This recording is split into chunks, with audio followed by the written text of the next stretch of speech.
கிறிஸ்துவுக்குள் அன்பின் தேவ ஊழியர்கள், தேவ பிள்ளைகள், பரிசுத்தவான்கள் உங்கள் அனைவரையும் அருள்நாதர் இயேசு கிறிஸ்துவின் இணைய நாமத்தில் வாழ்த்துகிறேன். நாம் உருவாக்கப்படுவதற்கு முன்பதாகவே கிறிஸ்துவானவர் நம்மை தெரிந்து கொண்டு ஒவ்வொரு அவயவங்களும் அவருக்குள் நற்கிரியைகளை செய்வதற்காகவே சிருஷ்டிக்கப்பட்டு வைத்திருக்கிறார். அதைத்தான் எபேசியருக்கு எழுதிய நிருபம் 2ஆம் அதிகாரம் அங்கே 10வது வசனத்தில் நான் வாசிக்கும் பொழுது அழகாக சொல்லுவார். ஏனெனில் நற்கிரியைகளை செய்கிறதற்கு நாம் கிறிஸ்து இயேசுவுக்குள் சிருஷ்டிக்கப்பட்டு தேவனுடைய செய்கையாய் இருக்கிறோம்.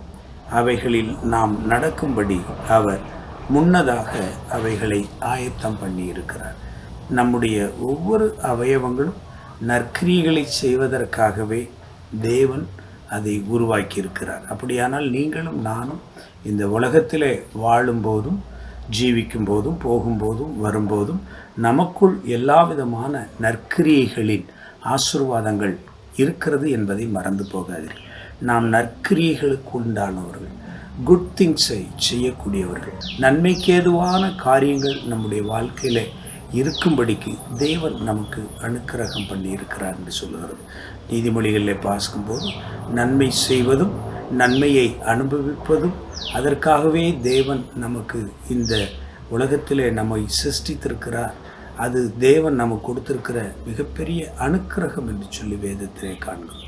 எனக்கு அன்பான தேவ பிள்ளைகளே, நீங்கள் தீமைக்குரியவர்கள் அல்ல, நன்மைக்குரியவர்கள். இந்த நன்மைக்குரிய காரியங்களை பெறும்படிக்கு எல்லா விதமான வில் பவரை அவர் உங்களுக்கும் எனக்கும் கொடுத்திருக்கிறார்.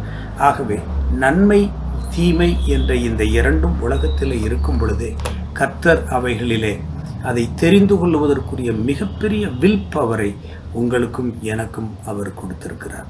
அந்த வில் பவர் தான் இந்த உலகத்திலே நம்மை நன்மை செய்கிறவர்களாகவும் நற்கிரியைகளை செய்கிறவர்களாகவும் நல்ல ஒழுக்கமுள்ள வாழ்க்கை வாழக்கூடியவர்களாகவும் நம்மை வழி நடத்தும்.